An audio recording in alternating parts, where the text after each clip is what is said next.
आओ बैठो। कोई भी अच्छा काम शुरू करते हैं तो कहते हैं श्री गणेश करो, विघ्न विनाशक, दुख हरता, सुख करता, सिद्धि विनायक श्री गणेश की हम बहुत प्यार से महिमा करते हैं, उन्हें याद करते हैं, पूजा करते हैं। की शुरुआत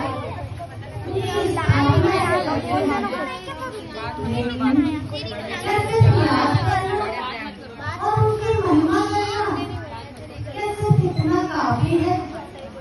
क्यों ना हम उनसे प्रेरणा लें, उनकी शक्तियाँ अपने जीवन में धारण करें और सिर्फ श्री गणेश जी की महिमा न करें, खुद ही श्री गणेश जैसा बन जाए। श्री गणेश जी के जो जन्म की कहानी है वो हमें बहुत कुछ सिखाती है। कहते हैं शंकर जी तपस्या के लिए बहुत दूर पहाड़ों में गए थे, तो पार्वती जी ने अपने शरीर की मिट्टी निकालकर एक बच्चे का निर्माण किया। एक दिन पार्वती जी ने उस बच्चे को घर के बाहर खड़ा किया कि वो स्नान करने जा रही थी, तो घर के अंदर कोई नहीं आना चाहिए।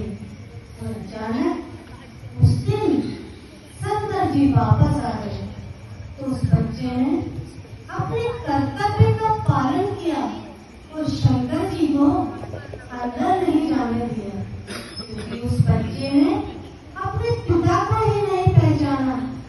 कहा जाता है कि शंकर जी को इतना गुस्सा आ गया कि उन्होंने उस बच्चे का सर काट दिया। और इतनी देर में पार्वती जी बाहर निकल कर आई तो उन्हें पता चला कि शंकर जी ने उनके बच्चे का सर काट दिया।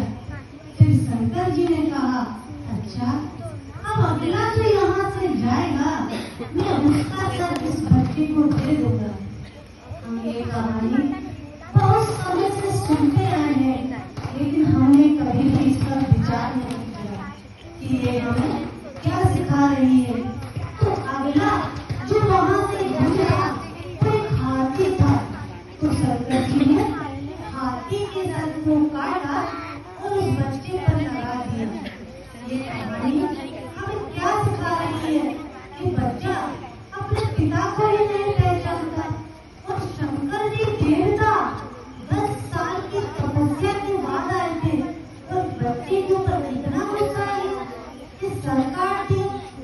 आज आप और मैं भी अगर 10 मिनट मेडिटेशन कर लें तो इतने शीतल और शांत हो जाते हैं कि ऊंची आवाज में बोल नहीं पाते। और शंकर जी देवता 10 साल की तपस्या के बाद आए थे और बच्चे के ऊपर कितना गुस्सा है। और बात भी कितनी सी थी, अपने ही तो कर्तव्य का पालन कर रहा था, सर काट दिया। हम ये कभी नहीं कहते कि शंकर जी ने उस बच्चे की हत्या कर दी, नहीं कहते। कहते हैं सिर्फ सर काटा। दो बातों में बहुत फर्क है। जैसे तो किसी का भी सर काट दो या बच्चे का सर काट दो तो उसकी उसी समय हत्या हो जाएगी, लेकिन उसे हत्या नहीं कहते। कहते हैं सर काटा और किसी और का सर लगा दिया। तो परमात्मा जब इस सृष्टि पर आते हैं तो हम अपने अहंकार परमात्मा को पहचान नहीं पाते हैं। बॉडी को